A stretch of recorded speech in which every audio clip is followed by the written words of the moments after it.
All right, you there? Yeah. All right. I'm having lunch, but I figured, what the hell, we record this and maybe we'll put some of this up on YouTube because, you know, I have a lot of, like, really interesting conversations with my friends. I think that, you know, I think some people would like to hear it. Maybe, maybe not. But so basically what you're saying is, I guess for everybody that's listening or will be listening, me and my buddy Mike here, we were having this conversation about Astro Turf versus dirt. And I'm diehard, man. You know, you remember when I first started racing at leisure hours, we had to use pins. You know, we were using like Switch 2.0s and barcodes and dude, I love those days when the truck could get loose. Right. And then when we went to slicks, this is even before mid-motor, you know, you were just murdering people. You were murdering people with that 22 buggy, and I never really cared for slicks, but I know that obviously some people liked it, but now... Yeah, it takes getting used to is what it is. It does take getting used to. So, but you think... So what do you... Tell me, so you think that Astro Turf is the wave of the future, or what? Well, it certainly could be. There's a lot of advantages for a track owner where they can build a layout on an indoor or even an outdoor surface it'll dry quickly in the weather, but on an indoor warehouse, let's say, you can build some level 4x8 sheets of plywood on 2-foot stands to get some elevation change here or there, and some wooden jumps that you move around at various times, and boom, you've got fresh layouts that are exciting, interesting, keep people coming back with minimal investment in equipment and indoor fuel to do that work. Well, okay, so I guess the one thing, so I've been to even my local track here, we did wood jumps at one point in time, carpet covered wood jumps. They just threw them down on the dirt track for a kind of a makeshift session in between two big oval races or whatever, but sure. Here's the thing. Number one, they ended up doing some jumps that we got from another guy here in town, and they were like thin, so they were like quarter-inch plywood, and if you stepped on them, you could actually break them, and some of them actually did break, number one, but sure. I don't think it's necessarily a bad thing to create jumps out of wood and stuff like that, but I think that, and you're probably right, I think that to some degree, you definitely can get some elevation changes going on, but, okay, so not that every track has this, but how do you do a bold turn? How do you do a turn that's, you know, the shape of a bowl? Or how do you get flow? How can you make a track that actually has a clean rhythm section that's not just like straight up and straight, you know, not just like perfectly flat pieces of wood that are just on an angle, you know what I mean? You know, Jason, I've been to a lot of different tracks in a lot of different places, including the Nationals in California in 2012 and Michigan and obviously some different tracks in Wisconsin. You know, there's hardly ever a track that has the perfect flow and the perfect jumps. And I guess what separates the better drivers from the, you know, less good drivers is the ability to adapt quicker. That's a tough question to answer, and it's definitely hard to do. I've built a few layouts in my time, too, and sometimes people show up and go, oh, that section stinks. Or worse than that, they'd say, but this layout's complete crap. It's really hard to do, and when you get it right, I'm sure there's people out there that are getting paid to build tracks that can do it a lot better, more consistently, more often, but, you know, that costs a lot of money for your average Joe track owner who's trying to just get a few people to turn up and keep his costs covered at least, you know? Well, you know, there's guys out here like, I know you haven't got, you're going to have to come spend some time out here one day when you get a week off, maybe you come out, we'll go race some 8-scale or something. Because if you've ever been to like Thunder Alley or any place that Levi Jackson has done a layout, dude, it's, I don't know, it's almost like racing like on a track that kind of feels like a roller coaster. Like the jumps are like shaped perfect, the downside, it's like the distances are right, the face of the jumps are right, the corners are right. It's just, when you are fortunate enough to go race on a track like for instance the track that I raced on at the Battle of the Sickest this last year that Levi did over at Thunder Alley, it's just, you don't want to come off the stand. You're like, you'll burn yourself down. Like, sure. You're just like, I'm not coming down. You know, it's just so much fun. But then you have these other layouts where, you know, and shame on me, because I guess I'm 35 and I have a lot of things that I can be doing to have fun. But if I have if there's a layout, say a track that I don't like, I just won't go. I'll just wait for a new layout. You know what I mean? And I know that all layouts aren't perfect. I get that. But I don't know, man. I still have some nostalgia for the dirt and the flow and the rhythm. But who knows? You know, maybe the excitement of coming into a new layout every 2 weeks would outweigh the whole rhythm thing. Because like I'll be honest with you right now, my local home track right now, they got a layout that's been in for a while, and I'm over it. You know what I mean? It's not. I wouldn't say it's terrible, but it's not. I'm just not having fun on it anymore or whatever. Sure. But I mean, they're still getting 100 entries, so it's not like other people aren't having a blast doing it, right? Right. But like, just to give you an example of some things that I think are fun. I think that for me, if I'm going to race mod, like everybody races hell. You know, some people get mad when I race stock. A lot of people don't care. But if I'm going to race mod, there's got to be a payoff. If I can't make a jump with a mod car, if there isn't a jump to be made with a mod car that a stock car can't make, then why are we racing mod? What's the point? Right? Right. Yeah, it seems that way, doesn't it? Yeah. Yeah. And then people say to me, well, why don't there's one of my buddies here locally, Casey. He's always saying, let's race 4-wheel, and I'm like, 4-wheel? I have a 5.5 in my 4-wheel. There's not a jump that my stock stadium truck can't make, let alone I could jump my 4-wheel off the track. You know what I mean? Right. And so it's like, if you could change the layout frequently enough, then yeah, maybe that would be worth adopting. I could see that happening. I mean, consistent traction, the layouts change quite a bit. You know, for me, you remember my days at leisure hours when the shenanigans would go on. You know. Oh yeah. For me, I had as much fun coming to the track, taunting you guys and screwing around and making up competitions and doing whatever. I had more fun maybe doing that some days than I even did racing, you know? Oh, I agree, yeah.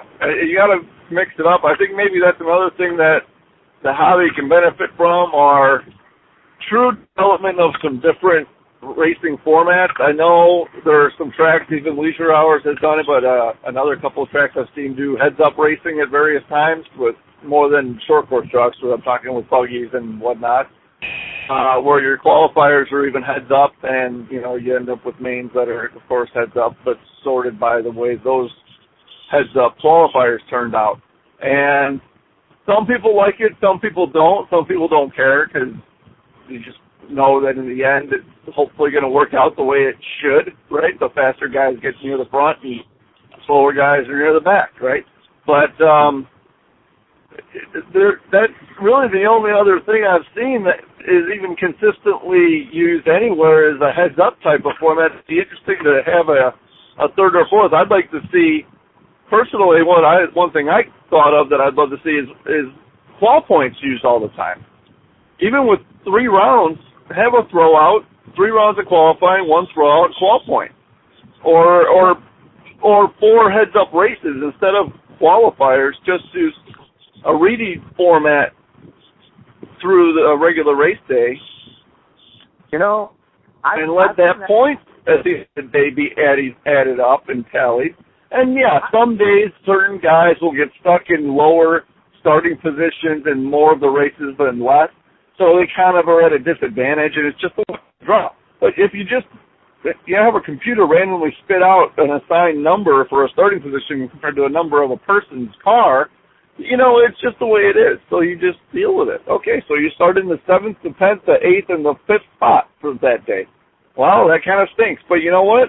Suck it up and just have fun. I mean, we're not getting paid to be out there anyway.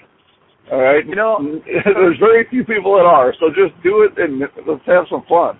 No, you just hit the nail on the head and about us not being paid out there. It's funny because I think, sometimes we say things. We might say something, but it's not always what we mean. And I guess an example would be, if you walk up to a pretty girl and you say, "Hi, would you like to go out on a date?" She could say, "I've got a boyfriend." And that could be code for, "I've got a boyfriend." That could be code for, "Oh, you're ugly, get away from me." Or that could be code for, "I'm just not interested," right? I've never had that happen. I don't know what you're talking about. Anyways, the point is, people say one thing and they mean another, and I don't know. I think that I don't know. We're this hobby that we're in. Everybody wants to win, but I just think there needs to be more fun. I just think that at the end of the day, what basically what you're saying is we need to. What you're saying, hey, look, let's find a new format. Let's find this, find that. Let's qualify randomly, and we don't get paid. But what I hear is, hey, Jason, let's find a way to make it more fun. You know what I mean? Sure. Yes. Because a lot of people, you're right. You kind of touched on the point. A lot of people have gotten, I don't know if it's society today or what, with all the participation awards that people have gotten, but there seems to be a lot of people who aren't happy if they're not near the top right away. And so they've got, you got all these classes and people have only 1 or 2 heats, and if they're not in the top, they're all upset, blah, blah, blah. But, they're not going to have fun, I don't think, no matter what you do, because if they're not doing very well, they're just going to be all upset, no matter what format they're running. But I think generally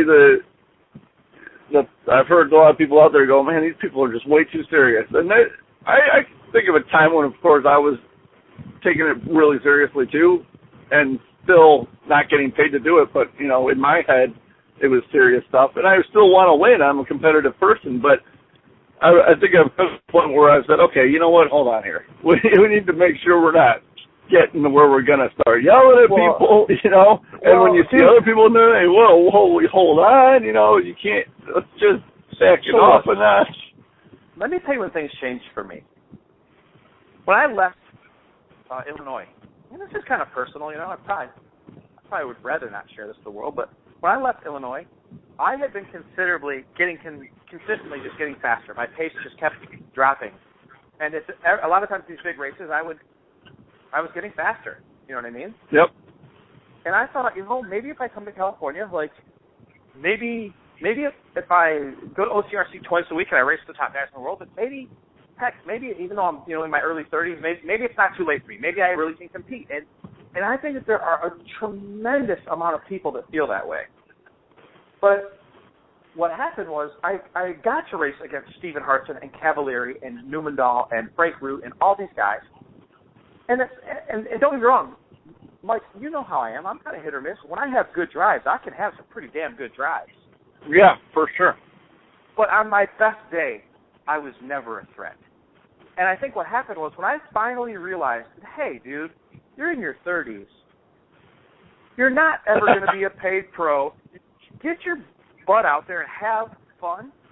It literally changed for me in a very positive way.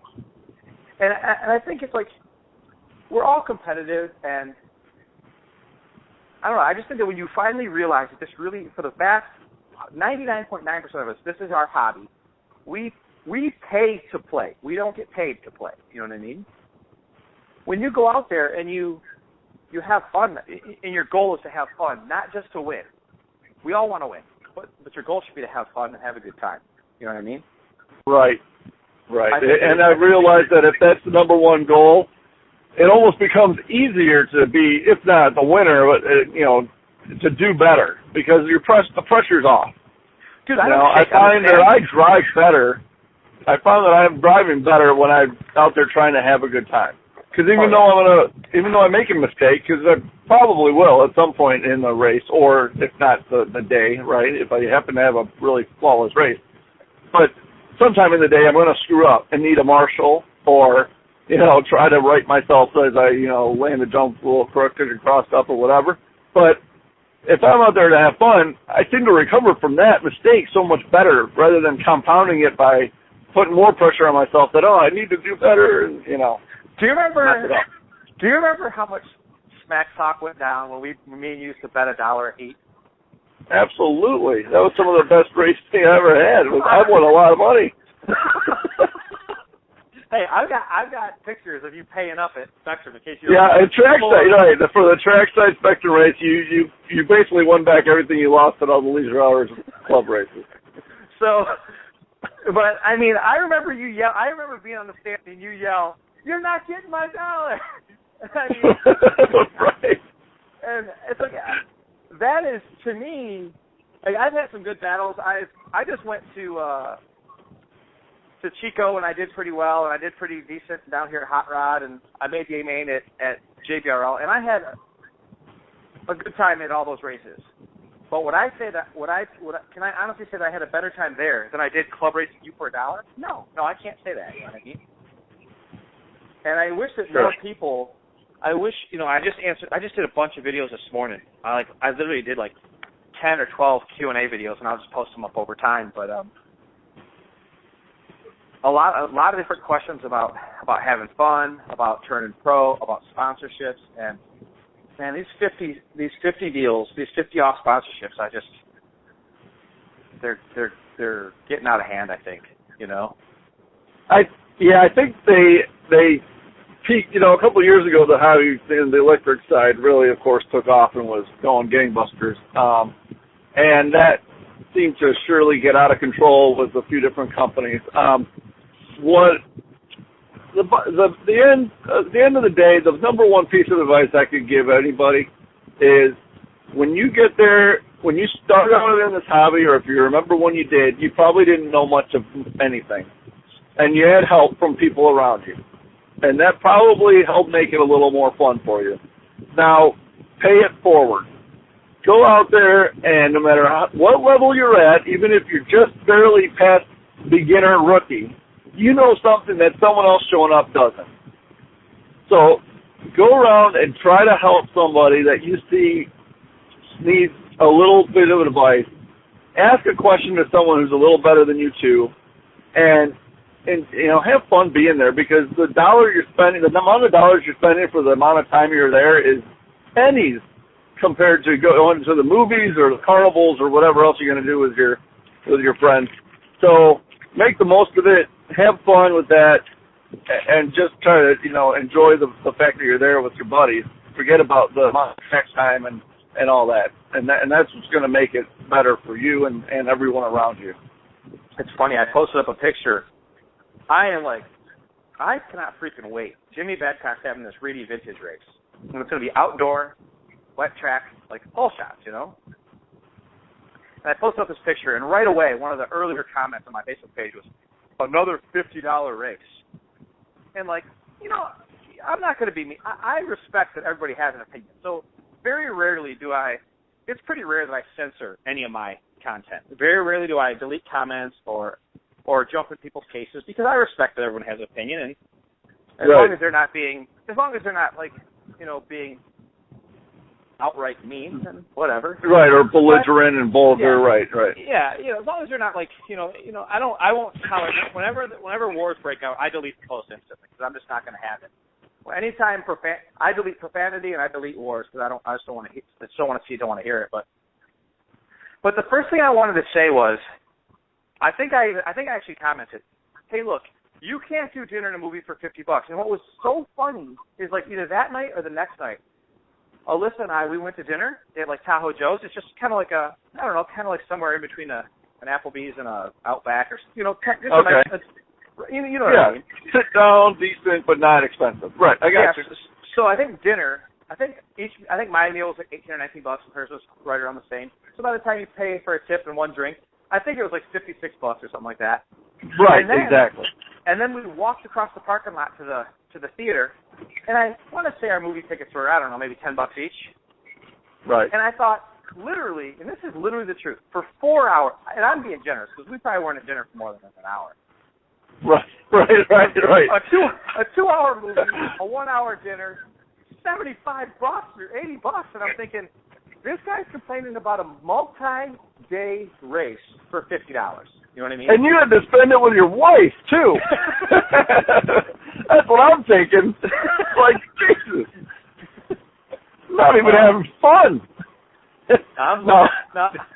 Listen, I'm honest. I'm lucky. I have a very good wife, so I'm not. I do too. I'm just, it's funny to say it. So, but no, you're absolutely right, Jason. It's 4 hours or less for your $70-some. And if you got popcorn and drinks, you spent another 20 or 30 on that. So you were at 100 for the night, and it's still only 4 hours. And you probably had a bellyache when you were done with those 32-ounce Coke in there. Yeah, I don't know, man. I know, man. I totally hear you on that, and Thinking of the value that you're getting for like a multi-day race, I'm surprised we're not paying $75 an entry for pretty much any multi-day race. Now, of course, I said that in Watch Boom, everybody's going to jump the price, but, it's still, the Spectrum race, for example, is coming up in November 7th and 8th, I think, or 6th, 7th, and 8th. It's 3 days of racing and a full day of practice. And I don't know what it's going to cost yet, but probably $50 or $60 for the first class, and it was about $105 for 2 classes last year. That $105 is for 4 days. I mean, by the end of it, I don't even want to look at my RC cars anymore. Yeah, I know. It's like I'm sick of it. It's a long. Some people say, well, I only had 12 minutes of track time. Okay, but how long were you there hanging out with your friends or people that you could turn into friends?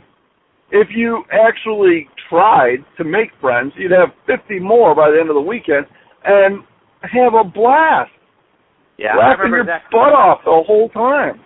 The one day we were standing in line to get ready to go up to the driver's stand at leisure hours, and Zach Rose was talking about, I think it was like CRC. He was like, I'm not going this year. And I said, why? He's like, it's $80 a minute to drive your RC car, or something crazy like $40 a minute. I don't remember. And I'm like, how do you do that?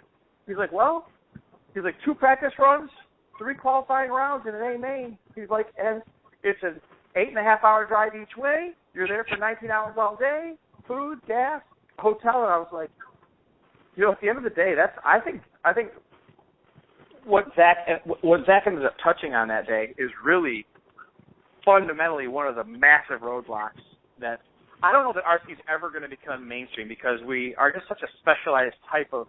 It takes a very committed person that likes like the mechanical nature of the cars and the competition, and is very, a lot of guys like you, a lot of golfers. Like, I don't know if you know Jason Diaz, Nolan Anderson, all these guys. These guys are all really good golfers.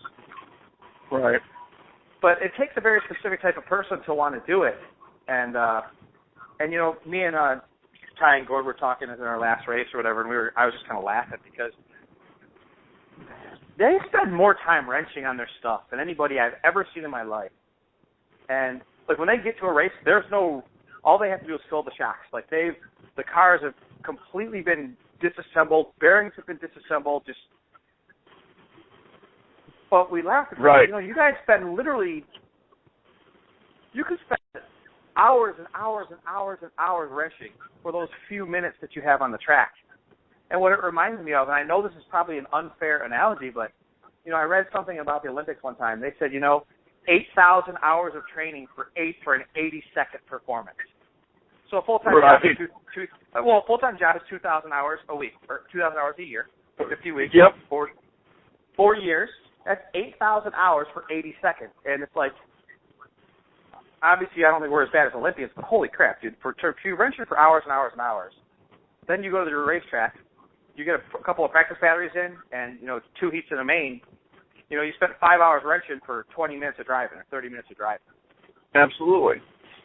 And same with practicing. The amount of time you're going to spend practicing, I remember when I started out, I was horrible at maintenance and all that. I didn't know anything about the car, so I I wasn't very adventurous as far as taking things apart and working on it. And, a couple of times I got made fun of for that in the first year or so. But at the same time, my skill level was so low, I would have done better with a more. Well, in a lot of ways it didn't, and of course to an extent it would have, but I was gonna crash and break my car, whether it was brand new built by Cavalieri or if I did maintenance or not. Okay, it didn't matter. I was gonna crash it. So as I progressed, I realized, okay, I'm gonna do some more maintenance and fixing of things, right? And until it got like a balance through my growth in the hobby, that when I got to where I was driving really pretty well, I was maintaining my car, really well too. And sure, of course, it helps. And then I could feel the difference in the depressed shock oil. I could feel the difference with, that slight unbound whatever part, and make sure everything's perfect kind of thing. But for 2 or 3 years at least, I couldn't have told you the difference if it was, a hair this way or that way. So did it matter? I don't know. But, of course, the top pros who have the skill level, I would expect that they're going to have their cars gone through with a fine-tooth comb for every single round, if not at least race day. And, and that's how they're going to perform at their best, is because the car is going to perform at its best as well. I'll tell you a funny story, dude. So I built those Mugen cars when we went to the Battle of the Sickest, and I went with Ty and Gord and Drew Moeller and Torrance Witt and everybody, and so we're there and we're racing or whatever. And now Drew Moeller is super fast. He's like, Drew could put down a hot lap with the absolute best of them. I mean, I saw that last week. Yeah, Drew can go really fast, and he'll tell you flat out that he'll tell you, hey, look, I'm way more of an 8-scale racer. Like, he enjoys racing 10-scale, but he's an 8-scale guy. Well, so we're all racing or whatever, and Ty is just crushing it in Truggy. And I think I hope I'm telling this right. I'm terrible at time frames and stuff. But I think Ty ended up winning A1 and A2 in Truggy or something like that. Or something happened. I don't know. Something happened, and maybe Ty top qualified, and there was like a qualifier open or something. I can't remember. But all I know is Drew and Ty were on the same setup for Truggy, right? They both drive hot bodies. They both drive the Testament Edition Truggy. And Drew was like, man, it just feels like my truck is pushing. And Gord looks at it, and he's like, man, I don't know, it looks the same to me. Like, the setup is the same. Same springs, pistons, oil, all the stuff's the same. I think what ended up being different was there was like one little 7-gram weight, which if you've ever driven a nitro Truggy, that's like throwing a spitball at a battleship. It's like, 7 grams is nothing, Well, so they decide to pull all of Ty's electronics and stuff and motor package out of Ty's truck and let Drew run it. And Drew goes out there, basically identical setup, one little 7-gram weight, which I'm just telling you, on a Truggy, 7 grams is next to nothing. You know what I mean? Yeah. And Drew's like, oh my God, this thing will steer itself into the ground because it has so much steering. And I guess the point I'm trying to make is, I think a lot of times just your wrenching habits, just the way you do things. That's why a lot of times people say, oh, I tried the Mayfield setup and it sucked, or I tried the so-and-so setup and it sucked. And I don't think that the vast majority of the time, any setup that these manufacturers put in these manuals are usually pretty darn close, especially if you're on the right tires. It might not be, it might not be 100% perfectly exactly what the driver finished on, but it doesn't matter because you would have to have that type of driver, you'd have to have Brian Cavalier's skill level to take advantage of it. Exactly. Yes, I agree. And so, but my point is, wrenching on your own stuff and having good habits, and by the way, I'm not in any way implying that Drew didn't have good habits or anything like that, because I've driven all Drew's cars, and I'll tell you, out of all the pro cars I've ever driven, Drew Moeller's cars are probably the cars that I would want to race with. Just, he doesn't have cars that oversteer or anything like that. His cars usually have quite a bit of rear grip and plenty of steering to get the job done. But it's just funny because your wrenching habits are something that I think you need to develop and work on, and as you become a better competitor, I think your mechanicking skills just have to grow with you. That's right. So, yeah, I don't know, man. So speaking of our original topic, Astro Turf tracks, I just did a video. People were asking me. I had a bunch of people ask me on Facebook to ask questions. They said, "What do I think? Do I think the Americans have a chance or whatever?" And I'll tell you, before I tell you what I think, what do you think? Oh, I definitely think they do. I really do. Who do you think is the favorite to win? Well, based on Cavalier's performance at the Nationals, I'd say he's a heavy hitter and a heavy favorite for sure. Man, it's a tough call. The thing is, the higher the grip level, it's now, of course, with the top pros, I don't know if it even works like this as much as with your average club race, but it seems at a club race level for sure, the lower the grip level, the bigger the separation between the best and the worst drivers. Absolutely. Okay? That's one thing we've noticed over, at our club races around here, is that when the grip level is on, the whole field is tighter, and the top guys make that one mistake, and they're third now instead of first, and, whatever. So, I don't know. I mean, I've been to, I remember Columbus in 2009 or 10, I believe. We were indoor in that high grip slick track, and they just did this slick track out there. You know, I mean, it's not like the Americans don't know how to drive on high grip. So, I mean, you know, Cody we'll Newmandahl finished second at the World's warm-up. You know what I mean? Yeah. Yeah. You see, and it, you just keep it clean, and I mean, even the Worlds a couple of years ago had some pretty high grip on that outdoor track. You know. Sure. Well, the I don't think it was quite the same, but it was still. It's not high grip. I can say from experience, Mike. I know that you haven't had a chance to see some of these surfaces yet, but you will. The traction is the level of traction can be very high, but the type of traction can be very, very different. And right. And I'll tell you, I personally think that there's a huge. I think that we have super talented. I think the top guys in the world are all super talented. Whether they were born in the United States, the United Kingdom, Australia, wherever, you know, they're all going to be fast. But I think the guys to look out for are going to be. If I was a betting man, I'd bet that Lee Martin will be right there in the hunt. Yeah, he just won over there in Europe too. I saw. Yeah, Lee is super. He's fast, and he was fast at the 2013 Worlds when I went with Aaron. Right. Obviously, Lee Martin's going to be in the hunt. I think that, of course, Ty Tessman and Cavalieri and Mason, I think all these guys are going to be in the hunt. But I think the dark horse, I think the one we got to look out for, and who I'm rooting for. I mean, obviously I'm rooting for all my friends, but I would really like to see. I think that Cody Newmandahl, I think that it just that type of traction and surface just suits him. I just think that he could be a real threat. You know what I mean? I think he's already demonstrated that he can be, you know, a threat at the warm up. And absolutely, absolutely, he could be a threat. I remember seeing him a couple of years ago for the first time and up at trackside for a race, that Spectrum race.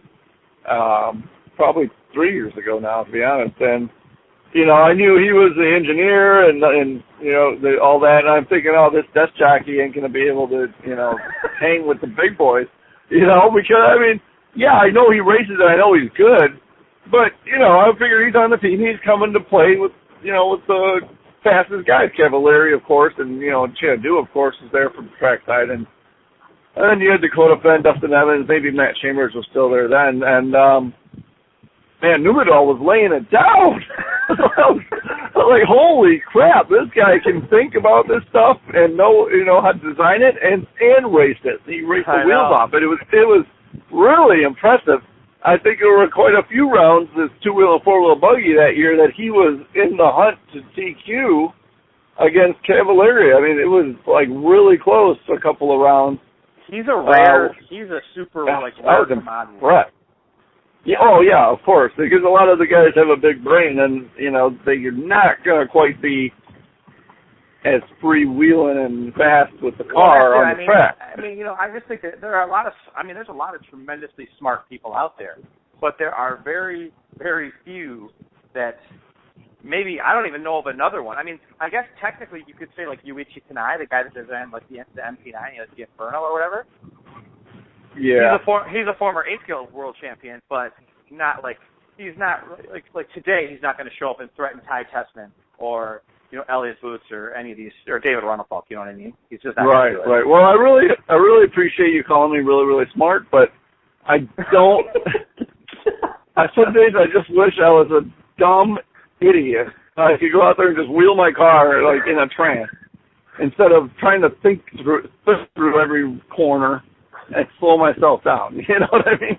I'll tell you, some of the best advice I ever got was from Aaron. He said, Jason, or maybe it was Nelson. He says to me, dude, we were racing short course trucks, and I was kind of in a slump, and he said, look, stop overthinking this and just drive the damn thing from corner to corner. Get into your corner, as long as you're on your spot, aim for the next corner. And I'm like, all right, that's what I'm going to do. And that's what I do to this day. I just drive the car corner to corner. As soon as I'm in and it looks straight, I yank the throttle and drive it to the next corner. Right. Keep it simple, man. That's it. Keep it simple. No need to overthink it. Oh, man. So you're going to get your daughter, huh? Yeah, I'm getting close now. It's been a nice ride with being able to talk to someone this long, because usually nobody answers my call. I don't know if that's intentional. Or I get the old Jason Snyder, I'll call you right back, and 4 days later. I called you back in like 2 minutes. What are you talking about? No, this time I know, but I saw that. All right, well, I guess it's kind of funny. I kind of thought we would talk mostly about the Astro Turf thing, and I'm really curious to see if that ends up taking off. In fact, I may give old Jason Rona a call and see where he stands on this, because you saw that race that he's holding, the whole Astro Turf race. Yeah, right. And I think someone like J Concepts, not necessarily someone, but a company like J Concepts promoting that, there's a lot of people that say that, carpet or AstroTurf, it isn't off-road, blah, blah, blah. And yes, I understand it's cool to have rooster tails and, the off-road we're even used to, talking about in that sense, isn't even around anyway. We're all driving and we're barely got to blow the car off when we're done. So what's the difference? Might as well be AstroTurf. But a company like that promoting it and holding an event like that, I'm really curious. This could be the beginning of a change in thinking for quite a few people that otherwise were on the fence. So we'll see how that plays out. I'll tell you, Rona, I know I've said this before, but Rona's a smart guy, man. I respect him, and I respect what he's doing, and it wouldn't surprise me.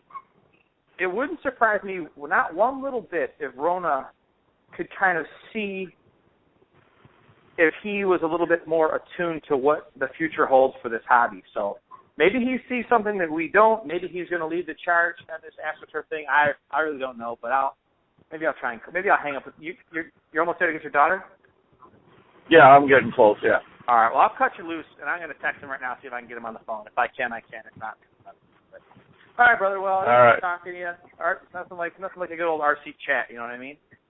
Oh, for sure. All right, then. Take it easy. All right, dude. Talk to you later. All right, bye. Bye-bye. I just want to say thanks again for watching my videos. I appreciate you guys watching. If you enjoyed this video, you'd be doing me a huge favor if you could either like, comment, or even better, subscribe. I post a lot of stuff on social media like Facebook, Instagram, Twitter, stuff like that. So if you want to catch up with me, I'll post this stuff up for you, and you can come on over, add me as a friend, follow me on Instagram, and you'll be able to see things that just don't make it to YouTube. Again, thanks for watching. We'll see you in the next one.